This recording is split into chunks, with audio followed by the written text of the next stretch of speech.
दिल्ली में कांग्रेस अध्यक्ष पद को लेकर नूरा कुश्ती जारी है। हालांकि अब तस्वीर साफ हो गया है कि मल्लिकार्जुन खड़गे कांग्रेस अध्यक्ष बनने जा रहे हैं। हालांकि सस्पेंस बरकरार है। दिग्विजय सिंह ने भी अपने तरीके से दावेदारी ठोकी, हालांकि वो भी अब हट चुके हैं। इसके अलावा शशि थरूर जरूर चुनौती दे सकते हैं, हालांकि उनको कितना वोट मिलेगा ये देखने वाली बात होगी। दूसरी तरफ जिस तरीके से चर्चाएं हैं, राहुल गांधी भारत जोड़ो यात्रा पे निकले हैं। यहाँ कांग्रेस में नूरा कुश्ती और राहुल गांधी भारत जोड़ो यात्रा कर रहे हैं। लेकिन इन सब के बीच में सबसे बड़ी बात है कि जिस तरीके से प्रधानमंत्री नरेंद्र मोदी गुजरात दौरे पे हैं और लगातार अगर देखें तो विकास की योजनाओं पर लगे हुए हैं। देश किस तरह से विकसित हो, किस तरह से विकास की पटरी पे चले, इसको लेकर लगातार प्रधानमंत्री काम कर रहे हैं।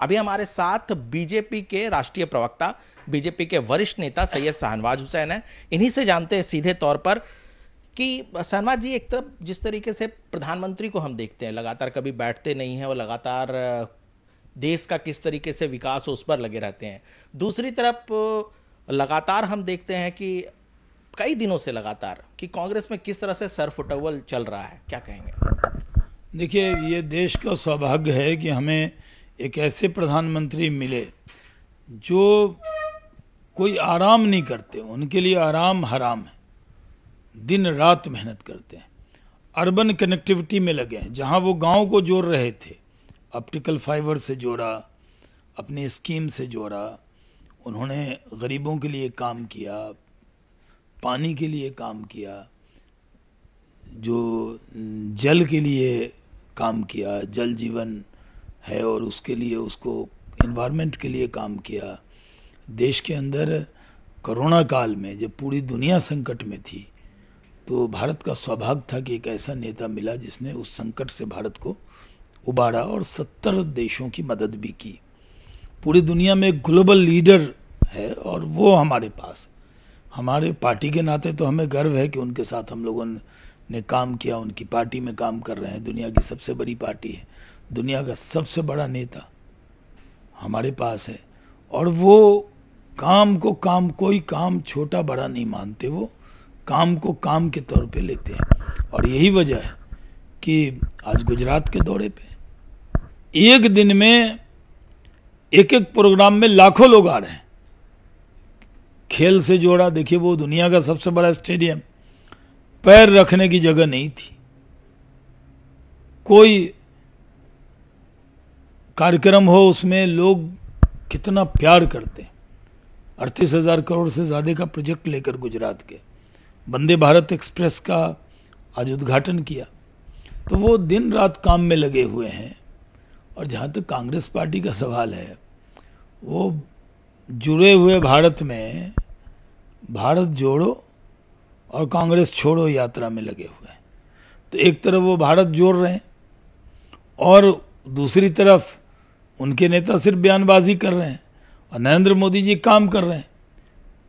यानी आप चल देखिए कि हमारे हर नेता, चाहे वो पार्टी के अध्यक्ष हों, हमारे गृह मंत्री हों, सब देश की सेवा में लगे हुए हैं और कांग्रेस खुद की सेवा में लगी हुई है। आप जिस तरह से कह रहे थे कि प्रधानमंत्री नरेंद्र मोदी के जो कार्यक्रम से भीड़ है, कांग्रेस दफ्तर में भी भीड़ है, बहुत ज्यादा भीड़ है अभी देखने को। अभी वहां गए, कांग्रेस मुक्त भारत जो होने वाला है, यानी 23 में ही हो जाएगा। छत्तीसगढ़ और राजस्थान के चुनाव में किसी कांग्रेसी को भी पूछ लीजिएगा तो वो लौटने वाले नहीं है। इसमें कोई, जो हमारे विरोधी जो हैं चैनल वाले, यूट्यूबर वाले, वो भी नहीं कहेंगे कि कांग्रेस 2 स्टेट में लौटने वाली है। तो 2023 वो साल होगा कि जो भी कांग्रेस का अध्यक्ष होगा वो गर्व से कहेगा कि कहीं पर उसकी सरकार नहीं और हमें मेहनत करनी, यही कहने वाला है। मल्लिकार्जुन खड़गे को तो आप वर्षों से जानते हैं, क्या कहेंगे? अब तो सीधे चुनौती देंगे आप लोगों को, बीजेपी को? देखिए, मुझे नहीं मालूम कि कांग्रेस का कौन अध्यक्ष होगा। कांग्रेस कह रही कि चुनाव करा रहे हैं और आप ही लोगों का चैनल देखते हैं तो कहते हैं अधिकारी को उम्मीदवार होगा, मैडम का उम्मीदवार होगा। तो जो मैडम करेगा वही ना बनेगा। जैसे मैडम की जो इच्छा होगी, पहली बात तो ये कि सुना था कि राजस्थान से कोई आने वाले हैं, और वहाँ विधायक दल की बैठक नहीं हुई। पहली बार कांग्रेस के इतिहास में, किसी भी पार्टी के इतिहास में विधायक दल का बैठक हो और जो वहाँ पे जाए ऑब्जर्वर उसको रगेत दिया जाए, ये तो पहली बार हुआ। और पता लगा कि अब कांग्रेस के जो अध्यक्ष के वो उम्मीदवार थे वो भी नहीं रहे, गुस्सा हो गया, उनका पत्ता कट गया, तो इज्जत बचाने को खुद ही सॉरी बोल गए। तो जिस पार्टी में कार्यकर्ता अपने नेता को सॉरी सॉरी बोले, तो जनता तो पहले ही उनको हरा के सॉरी कह चुकी है। लेकिन अब तो जो नेता बनने जा रहे हैं वो बहुत करीबी माने जाते हैं सोनिया गांधी, राहुल गांधी के, और लोकसभा में वो नेता भी रहे हैं, राज्यसभा में अभी विपक्ष के नेता हैं, तो लगता है कि उससे उनसे आपको चुनौती मिल पाएगी? देखिए, हमें कोई चुनौती, ये उनकी पार्टी के नेताओं के जरिए उनको चुनौती है, ये हमें कोई चुनौती देने वाला नहीं है। इसमें चुनौती जो है वो उनके पार्टी के नेता एक दूसरे को दे रहे हैं, हमारा कोई लेना देना उनकी पार्टी से नहीं है। उनके यहाँ शशि थरूर दे रहे हैं, दिग्विजय सिंह को दिग्विजय सिंह दे रहे थे, अशोक गहलोत को, उनको ब्लॉक करने के लिए इन्होंने नॉमिनेशन कर दिया। अब अशोक गहलोत नहीं हुए तो अब चुनौती दी जा रही है इनको, मल्लिकार्जुन खड़गे वो देंगे दिग्विजय सिंह को चुनौती। तो आपस में ही चुनौती पैदा कर रहे हैं। कांग्रेस न देश के लिए चुनौती है न किसी और के लिए चुनौती। लेकिन इन सब से दूर, क्योंकि आप लोग राहुल गांधी को लेकर हमेशा कहते रहते हैं, ये जो पूरा घटनाक्रम दिल्ली में चल रहा है अध्यक्ष पद को लेकर, इनसे दूर राहुल गांधी भारत जोड़ो यात्रा में लगे हुए हैं। आपको लगता है कि वाकई राष्ट्रीय अध्यक्ष अब नहीं बनेंगे, उसके बावजूद एक जो वो एक लेकर चल रहे हैं योजना, उस पर वो कामयाब हो पाएंगे? देखिए, कामयाब और नाकामयाबी का कोई सवाल नहीं है। सवाल इस बात का है कि भारत जोड़ो जो यात्रा कह रहे हैं, वो उनकी पीआर कंपनी ने बताया होगा कि आप ज़्यादा बाहर रहते हैं, मेहनत कम करते हैं, और जो मेहनत आप जिम में करते हैं 10-15 किलोमीटर रोज़ भागते हैं, तो आप थोड़ा पैदल चलिए वहाँ।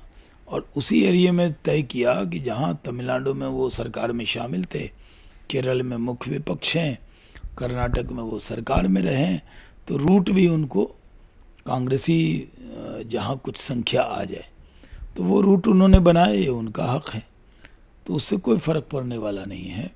और वहाँ पे जिस तरह की बातें बोली जा रही है, जिस तरह किया जा रहा है, उससे देश की जनता को क्या लाभ होगा? अब और कोई नेता वहाँ पैदल ही चल रहे हैं तो क्या कोई विज़न दे रहे हैं? क्या क्यों चल रहे हैं?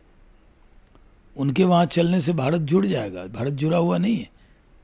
आप तो सांप्रदायिक सौहार्द है, सबका साथ, सबका विकास, सबका विश्वास है, उस रास्ते पर देश आगे बढ़ रहा है। उनका संसदीय राज्य है ना, वहाँ पे वायनाड से चुनाव लड़ते हैं। हाँ, तो अच्छा है ना, चले, हम भी भागलपुर चलते हैं। कहाँ आप लोग खबर चलाते हैं? हम तो जब भी जाते हैं अपने क्षेत्र में तो खूब चलते हैं। कौन नेता है जो हर सांसद अपने क्षेत्र में जब वो दौरा पे जाता है तो 10-15 किलोमीटर चलता ही है? चलिए, आपने जिक्र जब बिहार की है तो बिहार की बात करते हैं। लालू यादव पीएफआई को लेकर के जिस तरीके से वो स्टेटमेंट दे रहे हैं, क्योंकि आप लोगों की सरकार ने बैन कर दिया, क्या कहेंगे? लालू यादव का भैया अपना नहीं, लालू यादव जी अभी तबीयत उनकी नासाज है, वो बीमार हैं, अभी सुना कि वो इलाज पे जाने वाले हैं, तो मैं उनके लिए कोई तल्ख बात नहीं कहना चाहता। उनको वो बेस्ट ऑफ लक कहना चाहता हूँ कि स्वस्थ हो जाएं जल्दी। लेकिन उन्होंने पीएफआई का नाम लेके जिस तरह संघ की आलोचना की, और वो बने थे तो बीजेपी के सपोर्ट से ही तो मुख्यमंत्री बने थे। वो कैलाशपति मिश्रा ही तो हमारे नेता थे जो संघ के प्रचारक थे, उन्होंने सपोर्ट किया तभी तो वो मुख्यमंत्री बने थे। तो आरएसएस के प्रचारक का सहयोग लेकर आप मुख्यमंत्री बन जाइए, आपका उदय हो जाए, और आप बाद में आरएसएस के खिलाफ बोलिए, ये कहाँ से सवाल उठता है? शर्मा जी, आखिरी सवाल पूछेंगे, चूँकि आप बिहार के मंत्री रहे हैं, उद्योग जैसा मंत्रालय आपने संभाला है, किस तरह का असर देखते? क्योंकि अब सरकार में आप नहीं हैं, तो क्या आपको लगता है कि इसका खामियाजा बिहार की जनता को भुगतना पड़ रहा है? देखिए, बिहार में कल ही तो इन्वेस्टर मीट हुआ, जिसको पुलिस कप्तान डीजीपी एड्रेस कर रहे थे और कह रहे थे कि आपको लॉ एंड ऑर्डर की कोई दिक्कत नहीं आएगी। और 11 बजे से लेकर 2 बजे तक डीजीपी वहीं थे और उधर फायरिंग हो रही थी। 5 लोग नरसंहार हो गया। क्या विश्वास दिलाएंगे? पहली बार इन्वेस्टर मीट में आपने कहीं दुनिया में देखा है कि पुलिस की वर्दी में जाके लोग इन्वेस्टर को एड्रेस करें? जब मुख्यमंत्री जी मौजूद हैं तो सारे अधिकारी भाषण कर रहे थे। और जब तक लॉ एंड ऑर्डर ठीक नहीं होगा कोई भी इन्वेस्टर नहीं आता। उद्योग और लॉ एंड ऑर्डर का बड़ा नज़दीकी संबंध है। और जो बिहार में आज हालात है, उस हालात में मैं कह सकता हूं कि कोई भी वहां पर जो जब तक कानून का राज नहीं होगा कोई नहीं आ सकता। अब बिहार में लोग लगे हैं बिहार को संवारना है। भाई 15-17 साल से तो नीतीश जी मुख्यमंत्री हैं, उससे पहले लालू जी का परिवार मुख्यमंत्री था। तो अगर ये रीयूनियन हो गया तो ये दोनों परिवार मिलके तो पिछले 35-33 साल से यहीं, यानी 90 से लेके पिछले 32-33 साल से इनकी ज्वाइंट वेंचर की जो कंपनी है इन्हीं का शासन है। तो कौन जवाब देगा? आप अभी भी कहिए कि नहीं हमें विशेष राज्य का दर्जा दो। भाई दोनों भाई मिलके आपने 32-33 साल हुकूमत कर लिया, उसमें और जो स्टेट जो बहुत पीछे थे वो आगे आए ही नहीं आए। उड़ीसा आगे आया कि नहीं आया? और कई स्टेट आगे आए कि नहीं आए? जो नए राज्य बने वो आगे आए कि नहीं आए? और अभी भी आप कह रहे हैं विशेष राज्य चाहिए। अभी भी सारा ब्लेम मीडिया पे हो जाता है कि मीडिया क्या क्या दिखाता रहता है। भाई जब 5 लोग गोली से 500,000 राउंड फायर होगा, ये तो बॉर्डर पे होता है इतना फायर, इतना राउंड, तो बिहार की प्रतिष्ठा क्या बनेगी? बिहार की इमेज क्या बनेगी? तो बिहार तो आज सिर्फ सपनों का बिहार बन गया। और जो बिहार के नेता हैं वो कहते हैं कि भाई लालू जी कहते हैं नीतीश जी प्रधानमंत्री बनेंगे, नीतीश जी कहते हैं हम उस दौर में नहीं है। दोनों मिलके सोनिया जी के पास जाते हैं। सोनिया जी को लगता है कि माँ है वो, उनको लगता होगा भाई इतने दिन से हमारा बेटा मेहनत कर रहा है, पदयात्रा कर रहा है, उसके बारे में कुछ बोल नहीं रहे। ये लालू जी कैंडिडेट लेके पहुंच गए। तो देखिए समय भी नहीं दिया, 15-20 मिनट बैठाया और हाथ जोड़ लिए उन्होंने। तो आखिर वजह क्या है, ये तो जवाब देना होगा। शहनवाज जी आपका बहुत बहुत धन्यवाद। कई मुद्दों पर खुलकर आपने बात की। शहनवाज हुसैन ने साफ कहा कि कांग्रेस अध्यक्ष कौन बनता है ये तो समय बताएगा, लेकिन ये तय है कि जो भी बनेगा वो 10 जनपद के अधीन ही होगा और सोनिया गांधी और राहुल गांधी के इशारों पे ही काम करेगा। कैमरामैन अप्पू पाठक के साथ अनूप गुप्ता, न्यूज़ 18 नेटवर्क, दिल्ली।